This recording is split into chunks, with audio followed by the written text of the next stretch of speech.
యేసు ప్రభువు వారు ఒక్కరిగా ప్రారంభించినటువంటి దాన్ని ఆయన 12 మంది శిష్యులు దీన్ని ఆదిలోనే దీన్ని అంతమొందించాలని ఎంతో ఆదిమ సంఘాన్ని చిత్రహింసలు పెట్టినప్పటికీ కూడా ఈరోజు ప్రపంచవ్యాప్తంగా ఈ సిలువను ఇంకా ప్రకటించబడుతూ, ఈ సిలువను విశ్వసిస్తూ రక్షించబడుతూ, ఈ సిలువనే గొప్ప భాగ్యముగా ఎంచుచున్నారు అంటే కారణం ఈ సిలువ అనేక మందికి విలువను తీసుకొచ్చింది. ఈ సిలువ అనేక మందిని మరి మనుషులుగా మార్చింది. మనం అదే చూస్తాం సిలువలో, కలువరి సిలువలో. కుడి చేతి ఒకవైపు ఒక దొంగ ఉన్నాడు, ఎడం చేతి వైపు ఒక దొంగ ఉన్నాడు. ఎందుకంటే సిలువ ఎక్కుతారు? ఎవరన్నా మరణశిక్ష విధించారనుకోండి, కారణం ఏంటి? మంచి పనులు చేస్తే ఎవరన్నా మరణశిక్ష విధిస్తారా? వీరు సిలువెక్కారు అంటే అర్థం ఏమిటంటే, కరుడు కట్టినటువంటి దొంగలైనా ఉండొచ్చు, హత్యలు చేసిన వారైనా ఉండొచ్చు, అత్యాచారాలు చేసినటువంటి వారైనా ఉండొచ్చు, ఎంతోమందిని చంపిన వారై ఉండొచ్చు, లేదా గవర్నమెంట్ని ఎదిరించినటువంటి వారు ఉండొచ్చు, వారు చాలా క్రూరమైనటువంటి వారై ఉండొచ్చు. అలాంటి వారే సిలువెక్కుతారు. కానీ అక్కడ జరిగిన అద్భుతం ఏమిటంటే, ఈ కుడి చేతి వైపు ఉన్నటువంటి దొంగ ఎప్పుడైతే ఆ సిలువను అర్థం చేసుకున్నాడో, ఆ సిలువ మీద ఉన్నటువంటి యేసు ప్రభువును అర్థం చేసుకున్నాడో, వెనువెంటనే పశ్చాత్తాపడటం వల్ల తన జీవిత చర్మాంకములో దేవుని విశ్వసించడం వల్ల పరలోక రాజ్యానికి వెళ్ళాడు. చూడండి, ఆఖరి నిమిషంలో కూడా అతను దేవుని తట్టు తిప్పగలిగినటువంటి శక్తి కలిగినది ఏదయ్యా అంటే ఈ సిలువే. అందుకే ఇదే సిలువ కొంతమందికి వెర్రితనంగా ఉంది, కానీ రక్షింపబడుచున్నటువంటి మనకు దేవుని శక్తిగా ఉంది. అది ఏంటో ఆ శక్తి, ఎందుకు మనం దేవుని శక్తిగా ఉన్నామో ఈరోజు దాన్ని మనము సావధానంగా దాన్ని ధ్యానం చేద్దాం. చూడండి, మీకు చాలా సింపుల్గా అర్థం అవటం కోసం, మీరు ఈజీగా గుర్తుపెట్టుకోవటం కోసం నేనేం చేస్తానంటే ఎక్రోనం అంటాం. ఎక్రోనం అంటే ఏంటంటే, ప్రతి పదంలోనూ మొదటి అక్షరాన్ని తీసుకుంటే దాన్ని ఎక్రోనం అంటారు. చూడండి, క్రాస్ అనేటువంటి దీనిలో నుంచి ప్రతి అక్షరాన్ని కనుక మనం చూసుకున్నట్లయితే 5 విషయాలు మనకు కనబడతాయి. ఈ 5 అక్షరాల్లో నుంచి అద్భుతమైన 5 పాఠాలు మనం నేర్చుకొని దేవుని యొక్క సిలువ యొక్క విలువని ఏంటో మనం అర్థం చేసుకుందాం. దాని దగ్గరికి వెళ్దాం. సిలువ యొక్క పాదాల దగ్గరికి వెళ్ళినప్పుడు, మనం పశ్చాత్తాపడినప్పుడు, దేవుడి దగ్గరికి వెళ్ళి ఆ సిలువ దగ్గరికి వెళ్ళి మనం సమర్పించుకున్నప్పుడు మన జీవితం కూడా జై జీవితంగా మార్చబడుతుంది. చూడండి, మొట్టమొదటి అక్షరం ఏంటో తెలుసా? సి. సి అంటే కంపాషన్ అండ్ క్రైస్ట్ లవ్. అంటే దేవుని యొక్క ప్రేమ, అలాగే కంపాషన్ అంటే దయ. చూడండి, మొట్టమొదటిగా మనం చూసినట్లయితే యోహాను సువార్త 3వ అధ్యాయంలో రాయబడిన మాట, దేవుడు లోకమును ఎంతో ప్రేమించెను కాగా తన అద్వితీయ కుమారునిగా పుట్టిన వాని యందు విశ్వసించు ప్రతివాడు నశింపక నిత్య జీవం పొందుకొనెను. దేవుడిని ఎవరు ప్రేమించారంట? ఎవరిని ప్రేమించాడంట అండి? లోకాన్ని ప్రేమించాడంట. లోకం అంటే ఒక మన తెలుగు కవి ఒక ఆయన ఉన్నాడు. ఆయన అంటాడు, దేశం అంటే మట్టి కాదోయ్, దేశం అంటే మనుషులు. అంటే when you represent a country, when you are representing a country, that means that does not mean the country monuments, లేదా ఆ కంట్రీలో ఉన్నటువంటి గొప్ప కట్టడాలను, ఆ కంట్రీలో ఉన్నటువంటి గొప్ప గొప్ప భవనాలను అది సూచించదు. కానీ ఆ దేశం దేన్ని సూచిస్తుందంటే, దేశము అంటే దేశంలో ఉన్నటువంటి పౌరులను. అలాగే లోకము అంటే లోకంలో ఉన్నటువంటి సర్వ మానవాళిని దేవుడు ప్రేమిస్తూ ఉన్నాడు. ఆయన ఎవరిని ప్రేమిస్తున్నాడు అనుకుంటున్నారు? మనలాంటి వారిని. ఆయన పాపుల్ని ప్రేమిస్తున్నాడు. నశించిన దానిని వెతికి రక్షించడానికి ఆయన భూమిలోకి వచ్చాడు, ఈ భూమి మీదకి వచ్చాడు. ఆయన ప్రేమిస్తున్నది ఎవరినైనా అంటే సిన్నర్స్ని ప్రేమిస్తున్నాడు. ఆయన చాలామందికి ఉన్నటువంటి ఒక మిస్కన్సెప్షన్ ఏంటంటే, నేను తప్పు చేస్తున్నాను కదా, నేను దేవుడి దగ్గరికి ఎలా వెళ్తాను? లేదు, నేను రక్షించబడిన తర్వాత కూడా నేను చాలాసార్లు పడిపోతున్నాను కదా, నేను దేవుడి దగ్గరికి ఎలా వెళ్తున్నాను అని చాలామంది దేవుడి దగ్గరికి రాకుండా దేవునికి దూరంగా ఉండేటువంటి వారు చాలామంది ఉంటారు. చాలామంది యవనస్తులకు ఉన్నటువంటి ఒక ప్రాబ్లం ఏంటో తెలుసా? దేవుడి దగ్గరకు వస్తే సినిమాలు మానేయాలి, దేవుడి దగ్గరకు వస్తే నాకు ఉన్నటువంటి అలవాట్లు మానేయాలి, దేవుడి దగ్గరకు వస్తే నేను టీవీ చూడటం మానేయాలి, లేదంటే సెల్ ఫోన్లో ఉన్నటువంటి దేవునికి ఇష్టం కాని వాటిని చూడటం మానేయాలి అనుకుంటూ ఉంటారు. నేను ఒక క్రైస్తవ కుటుంబంలో పుట్టాను. సండే స్కూల్లో ఫస్ట్, చర్చిలో హార్మోనియం, ఆ రోజుల్లో హార్మోనియం ఉండేది. ఈ క్యారల్స్ వాటిల్లో అప్పుడు ప్లే చేసేవాడిని నేను. బట్ మా అమ్మగారు రక్షణ పొందారు, నేను దేవుడి దగ్గరకు వచ్చడానికి ఇష్టపడేవాడిని కాదు. మా నాన్నగారు చర్చిలో ఒక ఎల్డర్, ఆయన నేను దేవుడి దగ్గరికి వచ్చేవాడిని కాదు. నాకు మారు మనసు అంటే ఏంటో తెలుసు, దేవుని గురించినటువంటి వాక్యం తెలుసు నా మట్టుకు కొంతవరకు. నేను యవనస్తులుగా ఉన్నప్పుడు దేవుడి దగ్గరికి వచ్చేవాడిని కాదు. ఎందుకో తెలుసా? Do you know what is the reason? దేవుడి దగ్గరికి వస్తే అలవాట్లు మానేయాలి, దేవుడి దగ్గరకు వస్తే సినిమాలు మానేయాలి, దేవుడి దగ్గరకు వస్తే మనకు హ్యాపీనెస్ పోతుంది, దేవుడి దగ్గరకు వస్తే మనం ఎంజాయ్ చేయటం మానేస్తాము అని చాలా నా యవ్వన కాలాన్ని పాడు చేసుకుంటూ ఉన్నాను. కానీ ఒక రోజున దేవుడు నన్ను పట్టుకున్నాడు, దేవుడు రక్షించాడు. ఆయన దేవునిలోకి వచ్చాను. నా జీవితంలో నేను ఎప్పుడూ అనుకోలేదు నేను ఒక సేవకుని అవుతాను, ఇలా వాక్య పరిచయం చేస్తాను, కల్లో కూడా ఊహించలేదు. 16 సంవత్సరాలుగా ఆయన సేవలో ఉంటూ అనేక చోట్ల, ఈవెన్ కొన్ని దేశాల్లో కూడా దేవుని వాక్యాన్ని ప్రకటించడానికి దేవుడు కృప చూపించాడు. కారణం ఏంటి తెలుసా? ఆయన పిలిచినప్పుడు ఆయన దగ్గరికి వెళ్ళటం వల్ల. మీకు మరొక ఇల్లస్ట్రేషన్ నేను చెప్తాను. మనలో ఎవరికైనా అనారోగ్యం వస్తే ఏం వెళ్తాంలే డాక్టర్ గారికి, ఈ అనారోగ్యాన్ని బట్టి మన ముఖం డాక్టర్ గారికి ఏం చూపిస్తాంలే అని ఎవరన్నా అనుకుంటామా? ఎవరు అలా అనుకోరు. ఎందుకని? ఈ రోగాన్ని కనుక మనలోనే పెట్టుకుంటే ఇది ముదిరి మన ప్రాణం పోవడానికి అవకాశం ఉంటుంది. కాబట్టి డాక్టర్ గారి దగ్గరికి వెళ్ళి ఎవరికి చెప్పినా చెప్పకపోయినా డాక్టర్ గారి దగ్గర మనం అన్నీ చెప్పుకుంటూ ఉంటాం. ఎందుకని? మనలో ఉన్న జబ్బు అంతా పోవాలి అని. నా ప్రియ దేవుని బిడ్డలారా, సిలువలో మనం చూసినటువంటి ఆ క్రాస్లో మొట్టమొదటి అక్షరం ఏంటంటే క్రైస్ట్ లవ్, అంటే దేవుని ప్రేమ. ఆయన లోకంలో ఉన్న వారందరినీ ప్రేమిస్తూ ఉన్నాడు. లోకంలో ఉన్నటువంటి మంచివారిని, చెడ్డవారిని, కులము, మతము, భేదము, రంగు అనేటువంటిది ఏమీ లేకుండా ప్రతి ఒక్కరిని ఆయన ప్రేమిస్తూ ఉన్నాడు. ప్రతి ఒక్కరి కోసం ఆయన సిలువలో రక్తం కార్చి ప్రాణం పెట్టినటువంటి వాడు. ఎవరున్నారండి? చాలా అవతారాలు ఈ భూమి మీద ఉన్నాయి. చాలామంది అవతార పురుషులుగా, అవతారాలు ఎత్తి దేవుళ్ళుగా, దేవతలుగా ఈ భూమి మీదకి వచ్చినటువంటి వారు చాలామంది ఉన్నారు. కానీ అందరూ దుష్ట శిక్షణ, శిష్ట రక్షణ చేయడానికే వచ్చారు. కానీ ఒక్క అవతారమే ఈ భూమి మీద పాపులను రక్షించడానికి ఈ భూమి మీద వచ్చినది ఏకైక మానవ అవతారము, దైవ అవతారము ఎవరయ్యా అంటే యేసు ప్రభుల వారు మాత్రమే. మీరు చూడండి, ఎవరు లేరు అలాగా. అందుకే Christianity is a unique religion. క్రైస్తవ్యము అనేటువంటిది ఒక ప్రత్యేకమైనటువంటిది. ఎందుకంటే మానవాళి యొక్క పాపాన్ని పరిహరించాలి అంటే దేవుడు మాత్రం ఈ భూమి మీదకి రావాలి. ఆయన వచ్చాడు, ఆయన ప్రేమను వెల్లడిపరిచాడు ఆయన. సో క్రాస్లో మనం చూసేది ఏంటంటే మొట్టమొదటిది దేవుని యొక్క ప్రేమ, see for Christ love, and second one compassion. మీరు చూపిస్తాను చూడండి. ఇది మనం 7 మాటలు మనం ధ్యానం చేస్తాం గుడ్ ఫ్రైడే రోజున. దాంట్లో ఒక మాట లూకాసు సువార్త 23వ అధ్యాయం 34వ వచనం చూడండి. లూకాసు సువార్త 23వ అధ్యాయం 34వ వచనం. తండ్రి వీరేమి చేయుచున్నారో వీరెరుగురు గనుక వీరిని క్షమించుము అని ఆయన పలికాడు. చూడండి, క్రైస్తవ్యంలో ఉన్న మరొక గొప్ప కోణం ఏంటో తెలుసా? ఈ సిలువలో ఉన్న మరొక గొప్ప కోణము క్షమించటం, కంపాషన్, దయ చూపించటం. ఆయన ఎవరైతే హింసించారో వారిని ఏమంటున్నాడంటే దేవుడు, అయ్యా వీరిని శిక్షించు, వీరు చేసిన పాపాన్ని బట్టి వీరిని నువ్వు శిక్షించు అని అడగకుండా ఆయన అంటున్నాడు, అయ్యా వారు ఏమి చేయుచున్నారో వారు ఎరుగురు గనుక వారిని క్షమించుము. క్రైస్తవ్యంలో సిలువలో ఉన్నటువంటి గొప్పది ఏంటంటే మరొక కోణము క్షమించబడటం. దాన్ని కంపాషన్ అంటాం. మనందరికీ తెలుసు సమరయుని యొక్క కథ. ఈ సమరయుని యొక్క కథలో ఒక వ్యక్తి ఆ యెరూషలేము నుండి యెరికోకు వెళుతూ ఉన్నప్పుడు దొంగల చేత కొట్టబడినప్పుడు యాజకుడు అటువైపు నుంచి వెళ్ళాడు. కొన ఊపిరితో ఉన్నటువంటి ఆ వ్యక్తిని చూశాడు, పట్టించుకోలేదు. లేవీయుడు చూశాడు, ఆ వ్యక్తిని పట్టించుకోలేదు. కానీ ఈ సమరయుడు, యూదులు సమరయులతో సాంగత్యం చేయడానికి కానీ, సమరయులను చూడటానికి కానీ, వారితో ఉండటానికి కూడా ఇష్టపడినటువంటి, కానీ ఈ సమరయుడు ఆ యొక్క వ్యక్తిని తీసుకుని వెళ్ళాడు, పూటకూలి వానికి అప్పచెప్పాడు, డబ్బును ఖర్చు పెట్టాడు, తను బాగు చేయమని అతన్ని ప్రాధేయపడ్డాడు. చూడండి, క్షమ, ఆ దయ, కరుణ అనేటువంటిది ఈ యొక్క సిలువలో మనం చూస్తామండి. ఎందుకో తెలుసా? మనం పాపం చేస్తే ఆ పాపాన్ని ఆ శిక్షను మనం పొందుకోవలసిన వారుగా ఉంటే దేవుడు ఏం చేశాడంటే ఆ పాపాన్ని తన మీద వేసుకొని ఆయన మనల్ని క్షమించాడు. ఆయన బదులు పలకలేదంటండి. చూడండి, ఆ సిలువలో మరొక కోణాన్ని మనం చూస్తాం, దేవుని యొక్క ప్రేమ. రెండోది కంపాషన్.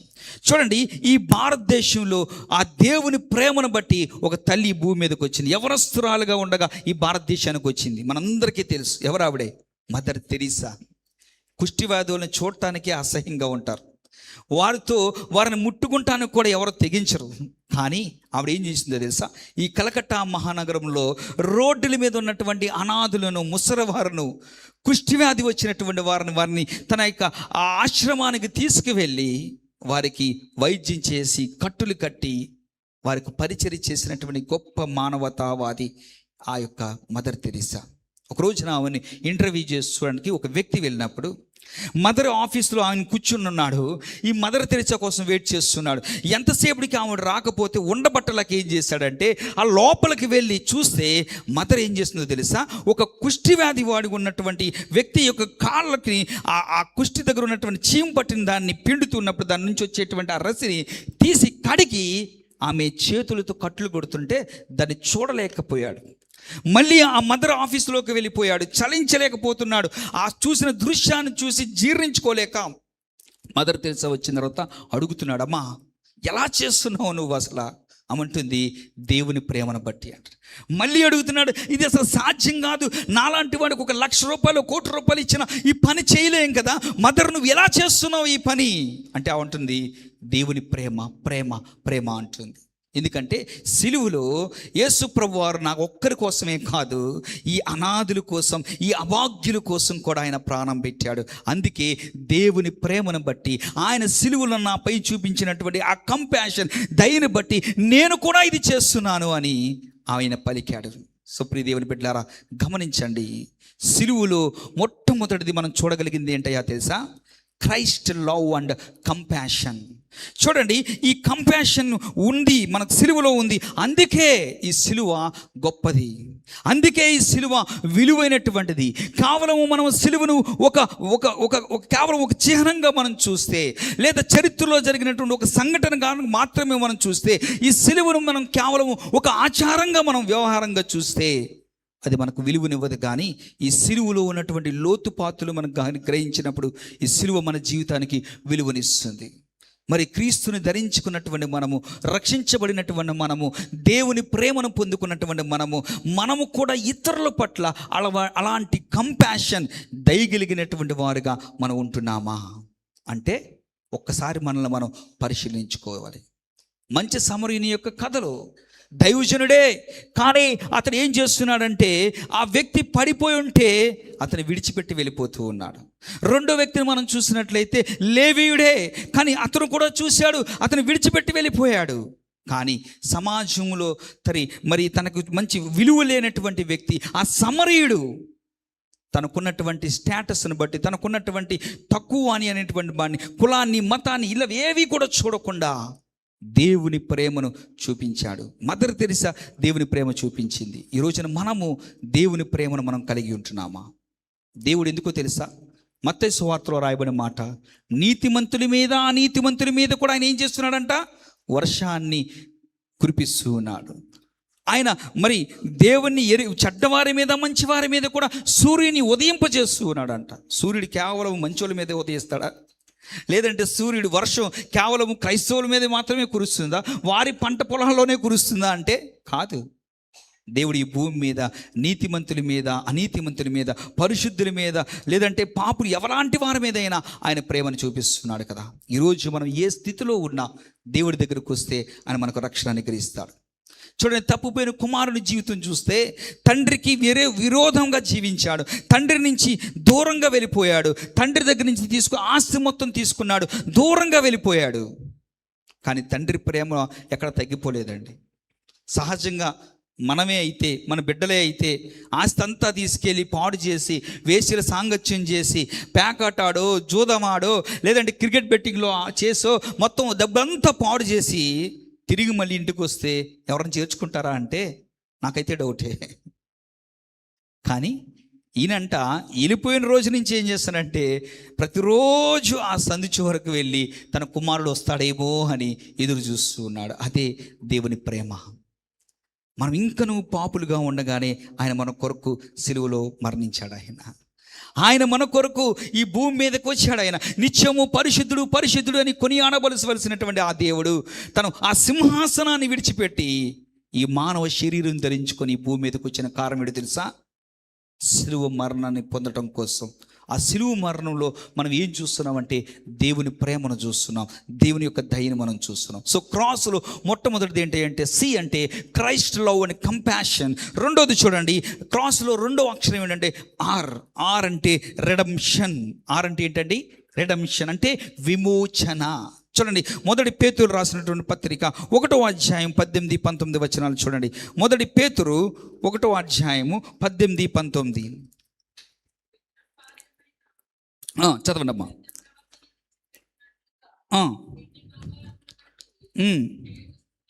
వెండి బంగారముల వంటి క్షయ వస్తువుల చేత మీరు విమోచింపబడలేదు, కానీ అమూల్యమైన రక్తము చేత, అనగా నిర్దోషమును నిష్కలంకమునకు గొర్రెపిల్ల వంటి క్రీస్తు రక్తము చేత విమోచింపబడితరని మీరు ఎరుగుదురు కదా. ఏమంటున్నాడండి? వెండి బంగారముల చేత మనం విమోచింపబడలేదంట. మరి ఎలా విమోచించబడ్డాము? అమూల్యమైన క్రీస్తు రక్తము చేత మనం విమోచింపబడిన వారము. విమోచింపబడటము అంటే మనము చెల్లించవలసినటువంటి వెలను వేరొకరు చెల్లిస్తే మనము విమోచించబడటము. ఎలా విమోచించబడ్డాము అంటే రక్తము వలన విమోచించబడ్డాము. రక్తం వల్ల విమోచించబడటం ఏంటి? మీకు ఎప్పుడైనా ఆలోచన వచ్చిందా? రక్తం ఎందుకు విమోచిస్తాం? డబ్బుతో కదా విమోచింపవలసింది, లేదంటే వెండితో విమోచించవచ్చు, లేదంటే గోల్డ్తో విమోచించవచ్చు. బికాజ్ ఆ రెండు కూడా చాలా వాల్యుబుల్ మెటల్స్ కదా, గోల్డ్ సిల్వర్ అనేవి. మరి వాటితో విమోచించాలి కదా. ఎక్కడికి వెళ్ళిపోయిందండి గోల్డ్ ఈ రోజున? నా చిన్నప్పుడు 20,000 10,000 అలా ఉండేవి, నాకు ఊహ తెలిసినప్పటి నుంచి. ఈరోజు 1,00,000 దాటింది. చాలా ఖరీదైపోయింది వెండి బంగారం అనేటువంటివి. ఇక్కడ వాక్యం సెలవిస్తుంది. ఎందుకో తెలుసా? మన బైబిల్ మాత్రమే కాదు, ఇతర మత గ్రంథాల్లో కూడా చెప్పబడిన మాట అంటే సర్వ పాప పరిహారం రక్త ప్రోక్షణం అవశ్యం, తద్రక్తం పరమాత్మేనా. సర్వ పాపాలు పోవాలంటే రక్తం చిందించాలి. ఎలాంటి రక్తం చిందించాలి అంటే పరమాత్ముని యొక్క రక్తం చిందించాలి. ఎందుకని? ఏ పాపానికిను రక్తానికి సంబంధం ఏంటి? పాపం వల్ల వచ్చే జీతం మరణం అని బైబిల్ ఘోషిస్తుంది కదా. పాపం వల్ల వచ్చే జీతం మరణం. ఈ మరణము అంటే, ఈ మరణం ఏం చేసిందంటే మనిషి యొక్క ప్రాణాన్ని తోడేసుకుంది. కాబట్టి ఈ ప్రాణంకి ప్రతిగా మళ్ళీ ప్రాణం పెడితేనే ఆ పాపానికి విమోచన కలుగుతుంది. మరి ఎవరు ప్రాణం పెట్టాలి? నీ ప్రాణమా, నా ప్రాణమా, గొర్రెల ప్రాణమా, మేకల ప్రాణమా? మరి ఎవరు ప్రాణం పెడితే మనం విమోచించబడతాం? మన భారతదేశంలో చాలా యాగాలు చేసేవారు మన పితరులు. అజామేఘ యాగం, మరి ఇంకా గొర్రెల్ని, మేకల్ని, అనేకమైనటువంటి మరి యాగాలు చేసేవారు. ఆ యాగంలో వారి బలి ఇచ్చేటువంటి వారు.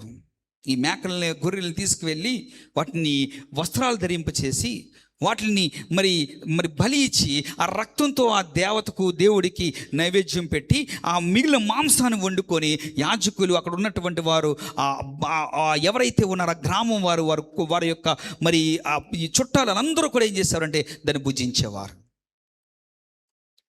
కానీ అస్సలు అయినటువంటి ఆ సూక్ష్మమైనటువంటి అర్థాన్ని ఈ రోజున ప్రజలు మర్చిపోతూ ఉన్నారు. ఈ రక్తం ఎందుకు చిందిస్తున్నాం అంటే పాపం పోవాలి, పాపం నుండి మనం విడిపించబడాలి. ఎందుకంటే పాపం వల్ల వచ్చే జీతం మరణం. సర్వ పాపం, ఏ పాపమైనా, అది చేతులతో చేసిందైనా, కళ్ళతో చేసిందైనా, కాళ్ళతో చేసినదైనా, హృదయంతో చేసినదైనా, ఏ పాపమైనా, సర్వ పాపం అవి పరిహరింపబడాలి అంటే రక్తం చిందించాలి. ఆ రక్తము పరమాత్మునిదే చిందించాలి. అందుకే ఇక్కడ పేతురు అంటున్నాడు, వెండి చేత బంగారం చేత విమోచింపబడలేదు, కానీ ఎలా విమోచించబడ్డాడంట? అమూల్యమైన గొర్రె పిల్లైన క్రీస్తు రక్తము చేత మనం విమోచించబడ్డాము. మనం ఎలా విమోచించబడ్డాం? యేసు యొక్క రక్తం చేత. అంటే సిలువలో ఆయన కార్చినటువంటి రక్తం చేత. ఆ రక్తం అంటే ఒక బొట్టు, 2 బొట్టులు కాదు, ఆయన శరీరంలో ఉన్న ప్రతి చివరి బొట్టు వరకు ఆయన కార్చడం ద్వారా మనం విమోచించబడ్డాం. అంటండి ఈ థియోలాజియన్స్ ఎవరైతే పరిశోధన చేసినటువంటి వారు ఉన్నారో వారు అంటున్నారు, ఈ కొరడాలు యేసు ప్రభువుని కొట్టేప్పుడంట, ఈ కొరడా అంటే మనం అనుకుంటాం నార్మల్గా ఒక థ్రెడ్ లాంటిది అనుకుంటాం. కాదు. ఈ కొరడాకి మళ్ళీ ఒక శాఖ ఉంటే, ఒక దానికి 4 శాఖలు ఉంటాయి, మళ్ళీ ఒక్కొక్క శాఖకు మరొక 4 శాఖలు ఉంటాయి. అంటే ఒక్క దాంట్లోంచి 16 దానికి మళ్ళీ పదునైనటువంటివి ఆ మెటల్స్తోనే, యానిమల్స్తోనే, బోన్స్తోనే పెడతారంట. అంటే ఒక్కసారి శరీరం మీద ఇలా కొట్టి లాగితే ఒక్కసారి ఎంతో తెలుసండి, 16 సార్లు భూమి మీద నాగలి పెట్టి దున్నితే భూమి ఎలా చీలుతుందో, శరీరం మీద ఒక్కసారి కొరడా కొడితే 16 సార్లు చీరుతుంది. ఒకటి తక్కువ 39 సార్లు. You can calculate. అంటే సుమారు 700 పైనే శరీరం అలాగా పీస్ లాగా అయిపోతే మీరు అర్థం చేసుకోండి ఎంత శ్రమను ఆయన అనుభవించాడో. నోరు తెరువలేదాయి ప్రేమ, బదులు పలుకలేదాయి ప్రేమ. నోరు తెరువలేదాయి ప్రేమ, బదులు పలుకలేదాయి ప్రేమ. ఇది ఎవరి కోసమో, ఈ జగతి కోసమే, ఈ జనుల కోసమే, ఈ జగతి కోసమే, ఈ జనుల కోసమే. సిలువలో సాగింది యాత్ర, కరుణామయుని దయగల పాత్ర. సిలువలో సాగింది యాత్ర, కరుణామయుని దయగల పాత్ర. పాలుకారు దేహం పైన పాపాత్ముల తోరణాలెన్నో, పాలుకారు దేహం పైన పాపాత్ముల తోరణాలెన్నో. నాట్యమాడినాయి నడి వీధిలో నిలిపాయి, నాట్యమాడినాయి నడి వీధిలో నిలిపాయి. నోరు తెరువలేదాయి ప్రేమ, బదులు పలుకలేదాయి ప్రేమ. నోరు తెరువలేదాయి ప్రేమ, బదులు పలుకలేదాయి ప్రేమ. ఇది ఎవరి కోసమో, ఈ జగతి కోసమే, ఈ జనుల కోసమే. సిలువలో సాగింది యాత్ర, కరుణామయుని దయగల పాత్ర. సిలువలో సాగింది యాత్ర, కరుణామయుని దయగల పాత్ర. వెనుక నుండి తన్నింది ఒకరు, తన ముందు నిలిచి నవ్వింది మరి ఒకరు. వెనుక నుండి తన్నింది ఒకరు, తన ముందు నిలిచి నవ్వింది మరి ఒకరు. గేలి చేసినారు, పరిహాసమాడినారు, గేలి చేసినారు, పరిహాసమాడినారు. నోరు తెరువలేదాయి ప్రేమ,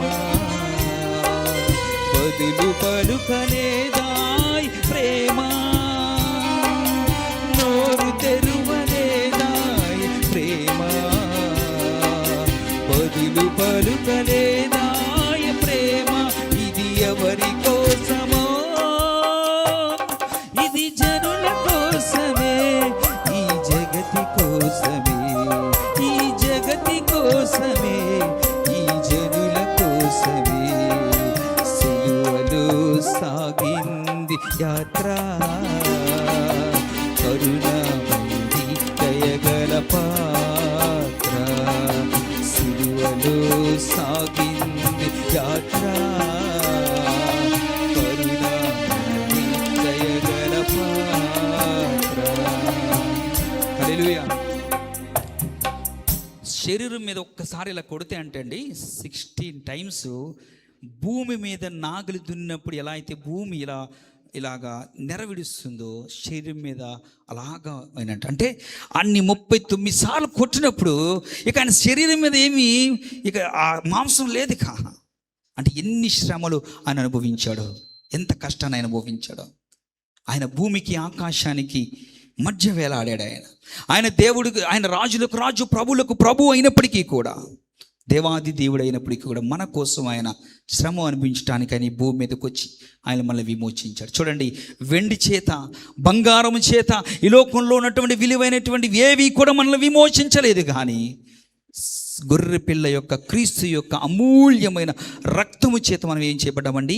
విమోచింపబడ్డాం. సో సిలువలో మొట్టమొదటి C for Christ love and compassion, రెండవది ఆర్ అంటే రిడమ్షన్. రిడమ్షన్ అంటే విమోచింపబడిన వారము. మనము మన క్రియల చేత మనం విమోచించబడలేదు. మనం పుణ్య స్నానాలు చేయటం వల్ల, ఉపవాస దీక్షలు చేయటం వల్ల, అన్నదానము, గోదానము, వస్త్రదానము, రకరకాలైనటువంటి దానాలు చేయటం వల్ల మనము రక్షించబడలేదు. కానీ లేదంటే మన నీతి వలన, మనం చేసేటువంటి పుణ్య కార్యాల వలన మనం రక్షించబడలేదు.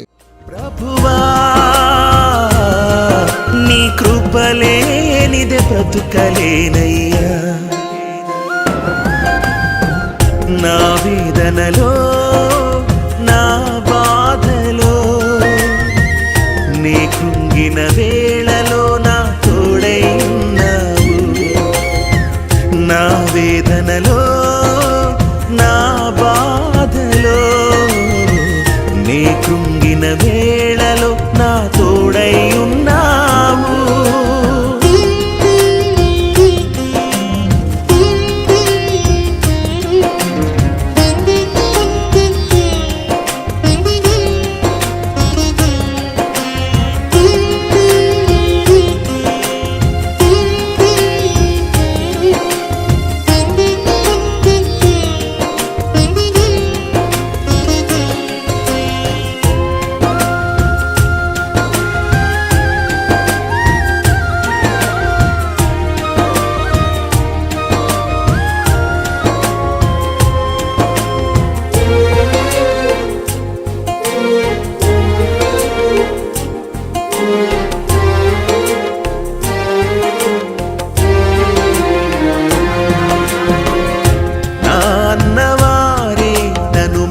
చారయ్యా, అయిన వారే నన్ను అపహసించినారయ్యా. నా కన్న వారిని నే కోల్పోయినా, నా స్వంత జనులే నన్ను నిందించిన, కన్నీటిని తుడిచి కౌగిలించినావు. కృప చూపి నన్ను రక్షించినావు. కన్నీటిని తుడిచి కౌగిలించినావు. కృప చూపి నన్ను